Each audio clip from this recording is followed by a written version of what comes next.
28 জানুয়ারি 2010 ঢাকা কেন্দ্রীয় কারাগার।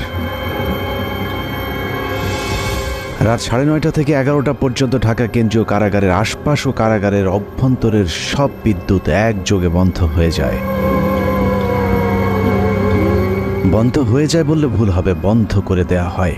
1.5 ঘন্টা ঢাকা কারাগারের মতো স্পর্শকাতর জায়গায় কেন বিদ্যুৎ বন্ধ করে রাখা হয়েছিল সেটা একটু পরে বলি। আগে বিদ্যুৎ আবার ফিরে আসার পর কারাগারের অবস্থা কেমন ছিল সেটা বর্ণনা করা যাক। ঢাকা কেন্দ্রীয় কারাগারে ওই দিন কয়েদিদের সবার ভেতরে এমনিতেই কিছুটা অস্থিরতা কাজ করছিল, কারণ তারা জানতো জেলখানায় সেদিন 5 জনের ফাঁসি কার্যকর হতে যাচ্ছে। আর যে 5 জনের ফাঁসি কার্যকর হতে যাচ্ছে তারা সকলেই ছিল অত্যন্ত বিনয়ী, কারাগারের সকলের প্রিয় মানুষ।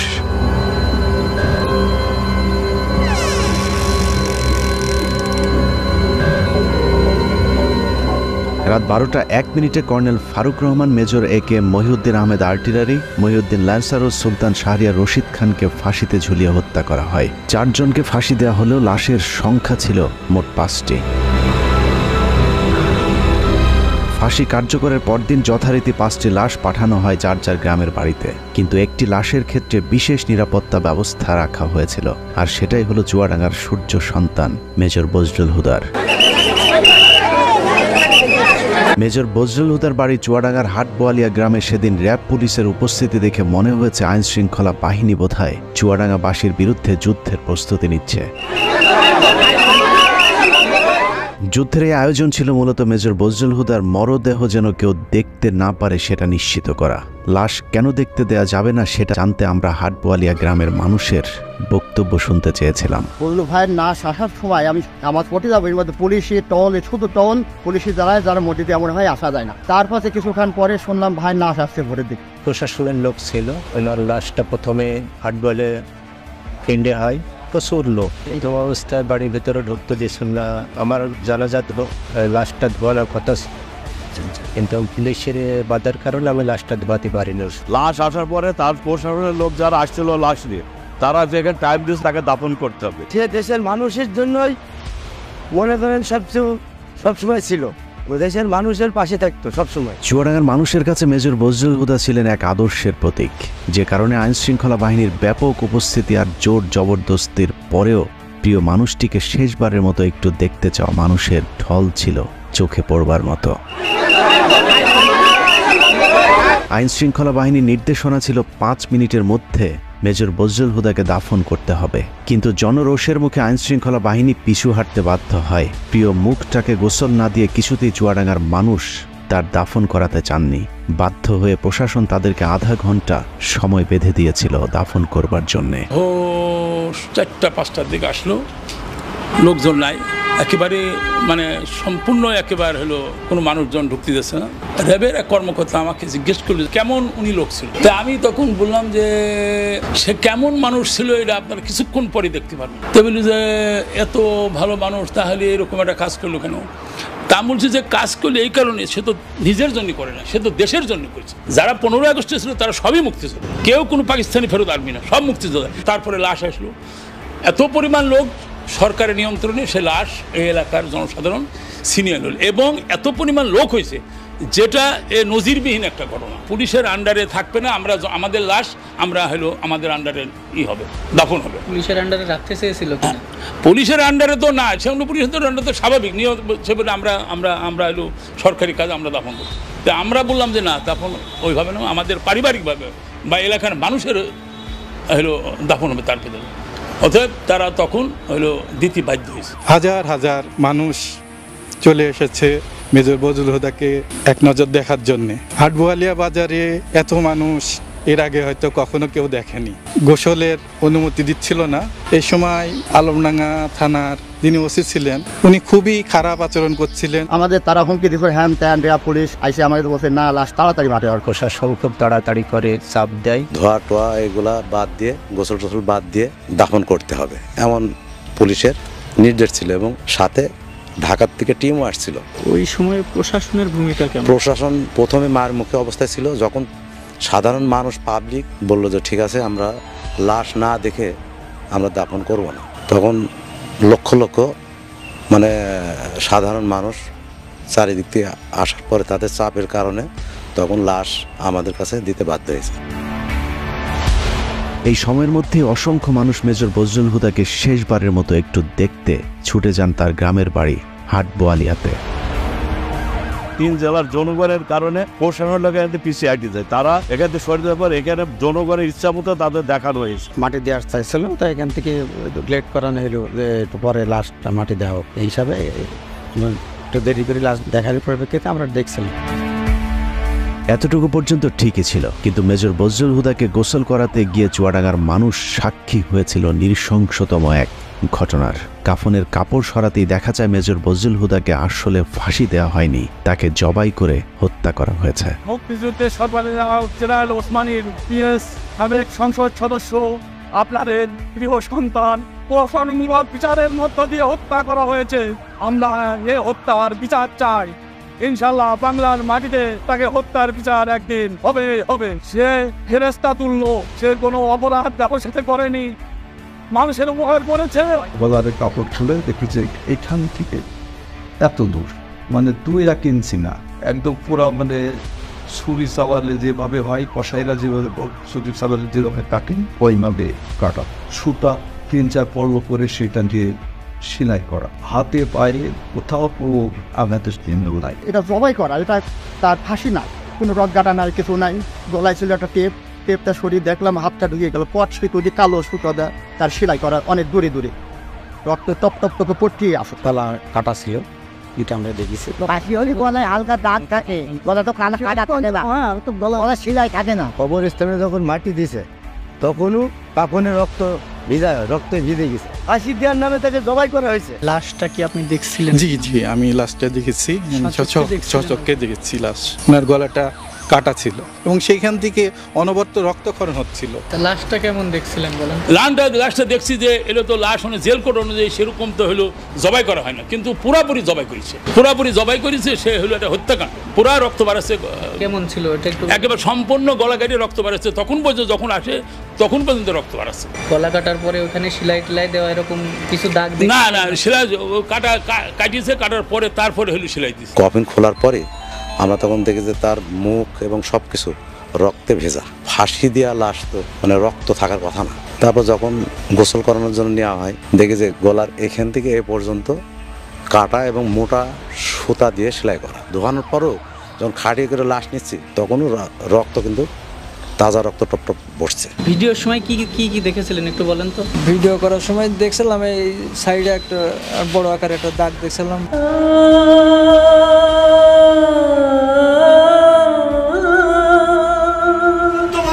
বুকে ব্যথা নিয়ে বেড়াচ্ছে আমার ভাইকে সিরিয়াল খুনি শেখ হাসিনা জেলখানায় ঢুকে নিজ হাতে জবাই করে হত্যা করেছিল। আমরা মনে করি যে এটা ফাঁসি দেওয়া হয়নি, শেখ হাসিনা হিংসাত্মকমূলকভাবে এবং প্রতিশোধমূলকভাবে সে জেল গেটে যে নিজে হাতে জবাই করেছে। এই হত্যাকাণ্ডের আমরা তীব্র নিন্দা জানাচ্ছি এবং এর বিচারের জন্য ব্যবস্থা করা। বাংলার বীর সন্তান মেজর বজলুল হুদাকে কে কারা কিভাবে জবাই করেছিল সেটা জানতে হলে আবারও 18 তারিখ রাত 9:30 থেকে 11টা পর্যন্ত 1.5 ঘন্টার সেই সময়টাতে ফিরে যেতে হবে, যে সময়টুকুতে ঢাকা কেন্দ্রীয় কারাগার ও তার আশপাশের বিদ্যুৎ বন্ধ করে রাখা হয়েছিল। ওই রাতে ঢাকা কেন্দ্রীয় কারাগারে কয়েক ঘন্টায় যা ঘটেছিল তা হলিউডের হরর থ্রিলার মুভিকেও হার মানাবে। অনুসন্ধানে জানা যায় 2010 সালের 28 জানুয়ারি রাত 9টার পরপরই জেলগেটের ভেতরে মোট 2টি কালো গ্লাসের গাড়ি প্রবেশ করে। ওই গাড়ির একটিতে এসএসএফ এর সদস্যদের সাথে শেখ হাসিনা এবং অপরটিতে জাহাঙ্গীর কবির নানক, ইসমাইল হোসেন সম্রাট, তৎকালীন ঢাকা বিশ্ববিদ্যালয়ের ছাত্রলীগের দুর্ধর্ষ ক্যাডার সিদ্দিক নাজমুল আলম ছিলেন।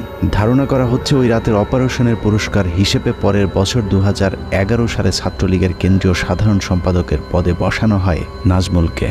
এছাড়া সম্রাট ও নানকদেরকেও দেয়া হয় গুরুত্বপূর্ণ দায়িত্ব। এর বাইরেও ওই গাড়িতে ভয়ঙ্কর কুৎসিত দেখতে বড় গোফওয়ালা একজন মানুষ ছিল, যার নাম পরিচয় আমাদেরকে কেউ নিশ্চিত করে বলতে পারেনি। ডিএমপি কমিশনার একেএম শহীদুল হক সাহেব ছিলেন, স্বরাষ্ট্র সচিব যে আব্দুল সামান সাহেব ছিলেন, কারা মহাপরিদর্শক যে ব্রিগেডিয়ার জেনারেল আশরাফুল ইসলাম খান উনিও ছিলেন, আর সম্ভবত ঢাকার ডিসি ছিলেন উনি জিল্লুর রহমান, ঢাকা জেলার ম্যাজিস্ট্রেট অমিতাভ সরকার উনিও ছিলেন ওইখানে, আরো বেশ কিছু লোকজন ছিল। গোয়েন্দা সংস্থার সাবেক এই কর্মকর্তা জানান ওই রাতে মোট 2টি ফাঁসির মঞ্চ তৈরি করা হয়েছিল। এই 2টি ফাঁসির মঞ্চে দুজন দুজন করে মোট 4 জনকে ফাঁসি দেওয়া হয়। দূর থেকে কোন 4 জনকে ফাঁসি দেওয়া হয়েছিল সেটা বোঝা না গেলেও 5ম জনকে ফাঁসি দেয়া তো দূরের কথা, মঞ্চেই তোলা হয়নি। কিন্তু লাশ বের করবার সময় জেলখানা থেকে মোট 5টি লাশবাহী গাড়ি বের হয়েছিল। ফাঁসি থাকে সাধারণত সেই দিন, তো এটা নর্মাল প্রসিজিওর। জেলখানায় নিরাপত্তাটা বেশ স্ট্রং থাকে। সেই দিনও যেটা আমাদের বেশ আলোচিত হয় জেলখানায়, ওই ফাঁসির মঞ্চের কাছে যে 4টা লাশ গাড়িতে উঠানো হয়, কিন্তু আরেকটা লাশ ঠিক প্রশাসনিক ভবনের ওখান থেকে নিয়ে গাড়িতে উঠানো হয়। এই ব্যাপারটা একটু অস্বাভাবিক। একই জায়গায় ছিল না। না, এটা তো আসলে 4টা যেটা লাশ প্রথমে উঠানো হলো, এটা তো ফাঁসির মঞ্চের কাছাকাছি, যেটা ন্যাচারাল। ওখানে ফাঁসির পরে ওখান থেকে লাশটা গাড়িতে উঠানো হয়। কিন্তু আরেকটা লাশ যেটা প্রশাসনিক ভবন থেকে বের করা হয়, এটাই হলো, এটার একটা ডিস্টেন্সের ব্যাপার আছে যে এখান থেকে কেন লাশ আসবে এবং কেনই বা এটা গাড়িতে উঠানো হবে, এটাই হলো প্রশ্ন। এই ব্যাপারটা নিয়ে পরের দিন বেশ আলাপ আলোচনা হয় জেলখানার ভিতরেও। ব্যাপারটা একটু অস্বাভাবিক। রাতে শেখ হাসিনার সাথে জেলখানার ভেতরে প্রবেশ করা খুনিরা সোজা চলে যায় প্রশাসনিক ভবনে, আর শেখ হাসিনা পুলিশ, র্যাব এবং স্বরাষ্ট্র মন্ত্রণালয়ের কর্মকর্তাদের সাথে দাঁড়িয়ে থেকে 4 জনের ফাঁসি নিজে প্রত্যক্ষ করেন। ধারণা করা হয় আসলেই তাদেরকে ফাঁসি দেওয়া হচ্ছে কিনা সেটা নিশ্চিত করতেই শেখ হাসিনা সেখানে উপস্থিত ছিলেন। ফাঁসি কার্যকর হবার পরপর শেখ হাসিনাও চলে যান প্রশাসনিক ভবনের ভেতরে। সেখান থেকে রাত 1টার কিছু আগে শেখ হাসিনা ও তার সাথে থাকা খুনিরা সেই একই পাজেরো গাড়িতে করে জেলখানা থেকে বের হন। কারাগারের অন্য আরেকটি সূত্র বজলুল হুদার পরিবারকে জানিয়েছিলেন, সেই রাতে বজলুল হুদাকে কারাগারের প্রশাসনিক ভবনের একটি কক্ষে জবাই করা হয়েছিল, যেখানে শেখ হাসিনা নিজে উপস্থিত ছিলেন এবং বজলুল হুদাকে জবাইয়ের আগে তার বুকের উপর পা চাপা দিয়ে রেখেছিলেন শেখ হাসিনা নিজে।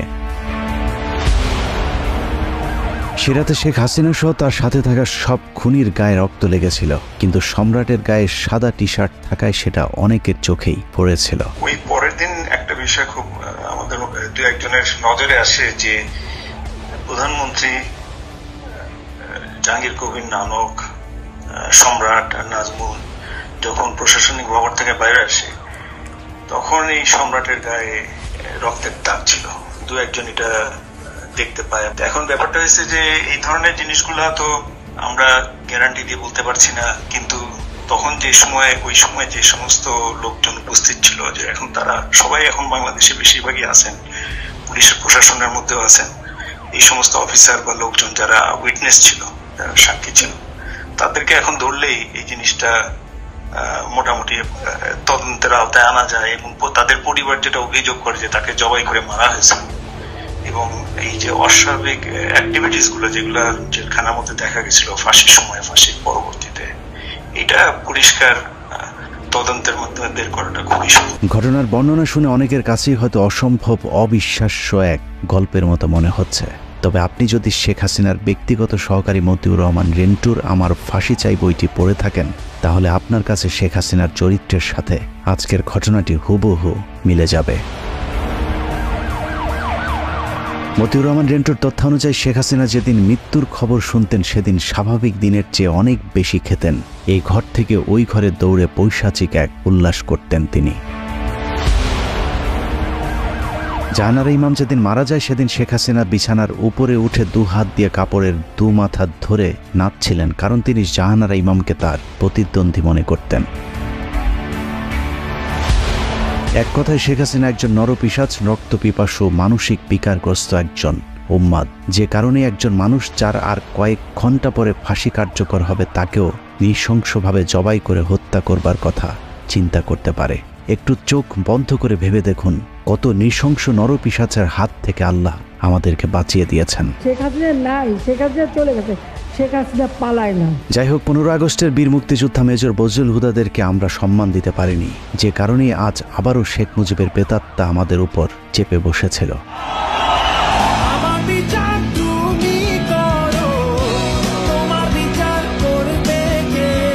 বাংলাদেশের মানুষ 2024 সালে শিক্ষার্থীদের হাত ধরে যেভাবে দুর্বিষহ এক দুঃশাসনের কবল থেকে বেঁচে উঠেছে, ঠিক একইভাবে 1975 সালে major Dalim, colonel Rashid, colonel ফারুকার, মেজর বজলুল হুদারা এক অত্যাচারী মাদকাসক্ত বাকশালীর হাত থেকে 7 কোটি বাঙালিকে স্বাধীনতা এনে দিয়েছিল। শেখ হাসিনার দুঃশাসন আমরা চোখে দেখেছি, কিন্তু শেখ মুজিবেরটা আমাদের থেকে আড়াল করে রাখা হয়েছে বলেই আমাদেরকে এখনও তাকে বিতর্কের ঊর্ধ্বে রাখার কথা শুনতে হয়। কিন্তু বাস্তবে শেখ মুজিব তার পরিবার আর দলের লোকজন ছাড়া অন্য সবাইকে তার কৃতদাসে পরিণত করেছিল। শেখ মুজিবের সময় কতটা অরাজক পরিস্থিতি ছিল তা মেজর বজলুল হুদার উইকিপিডিয়ার কয়েকটি লাইন পড়লেই পরিষ্কার হয়ে যাবে। মেজর বজলুল হুদা মেজর ডালিম আর তার স্ত্রী একটি বিয়ের অনুষ্ঠানে গিয়েছিলেন। সেখানে শেখ কামাল আর তার বখাটে বন্ধুরাও উপস্থিত ছিলেন। এদের মধ্যে সবচেয়ে উচ্ছৃঙ্খল ছিল গাজী গোলাম মোস্তফার ছেলে। গাজী গোলাম মোস্তফা ছিলেন শেখ মুজিবের সবচেয়ে আস্থাভাজন এবং ঢাকা মহানগর আওয়ামী লীগের সভাপতি। অত্যন্ত অসৎ প্রকৃতির এই লোকটিকে শেখ মুজিব রেড ক্রিসেন্টের চেয়ারম্যানের পদেও বসিয়েছিলেন, যিনি গরিব মানুষের চাল, তেল, কম্বল চুরি করে শেখ মুজিবের সাথে ভাগাভাগি করতেন। ক্ষমতার দাপটে বিয়ের অনুষ্ঠানে আসা মেজর ডালিমের স্ত্রীকে অসম্মান করার সাহস দেখিয়েছিল শেখ কামালের বন্ধুরা। এ সময় মেজর ডালিম ও বজলুল হুদার সাথে শেখ কামাল বাহিনীর ধস্তাধস্তির এক পর্যায়ে তারা মেজর ডালিম ও তার স্ত্রীকে তুলে নিয়ে যায়। তাদের খোঁজে একদল সেনাবাহিনী গোলাম মোস্তফার বাসায় অভিযান চালালে শেখ মুজিব তার পুত্র শেখ কামালের বখাটে বাহিনীর কোনো বিচার না করে উল্টো মেজর ডালিম ও বজলুল হুদার সেনাবাহিনী থেকে কমিশন বাতিল করে দেন। এভাবেই পুরো দেশটাকে বর্তমান শেখ হাসিনার মতোই পারিবারিক সম্পত্তিতে পরিণত করেছিলেন Sheikh Mujibur Rahman. Sheikh Mujibur Rahman not deal with the political movement in a democratic way. He was virtually controlling the public. But he could not face the criticism. Mujib ক্ষমতায় টিকে থাকার জন্য হাজার হাজার রাজনৈতিক কর্মীকে হত্যা করে, আর রক্ষী বাহিনীকে দিয়ে উনি উনার রাষ্ট্র ক্ষমতা টিকিয়ে রাখা দলের শাসন কায়েম করার চেষ্টা করলেন। এসব কারণে 2024 সালের মতো 1975-এর 15ই আগস্টে বাংলাদেশ সেনাবাহিনীর পাশাপাশি ছাত্র, শিক্ষক, পুলিশ সহ সর্বস্তরের মানুষ আনন্দ উল্লাস করেছিলেন। This is how Dhaka looks today. The same tanks on the streets, soldiers still on guard, and yet it is almost as if nothing had happened. There was no rioting, almost no reaction to Sheikh Mujib's murder. Sheikh হাসিনাকে যেভাবে কুকুরের মতো পালিয়ে যেতে হয়েছে, কেউ তার রক্ষায় এগিয়ে আসেনি, ঠিক একইভাবে শেখ মুজিবের লাশ ধানমন্ডি 32 নম্বরে পড়েছিল। কেউ শেখ মুজিবকে একটু দেখতেও আসেনি। কেউ কোনো পদক্ষেপ নিল না। ওই লাশ পড়ে থাকলো 32 নম্বরে। কেন?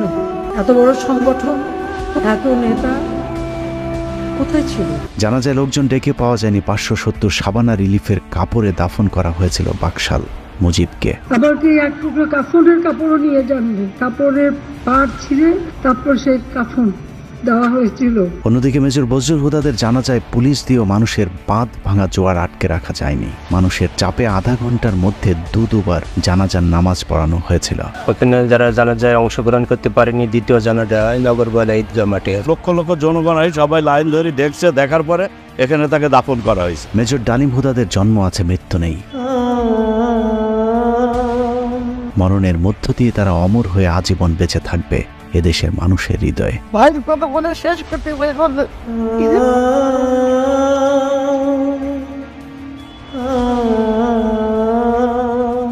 যতবার মুজিব হাসিনাদের মতো নরপশুরা এদেশের মানুষকে শোষণ করতে চাইবে, ততবারই বজলুল হুদারা ফিরে আসবে আবু সাইদ কিংবা মুগ্ধ হয়ে। আমরা তোমাদের ভুলব না। আল্লাহ হাফেজ।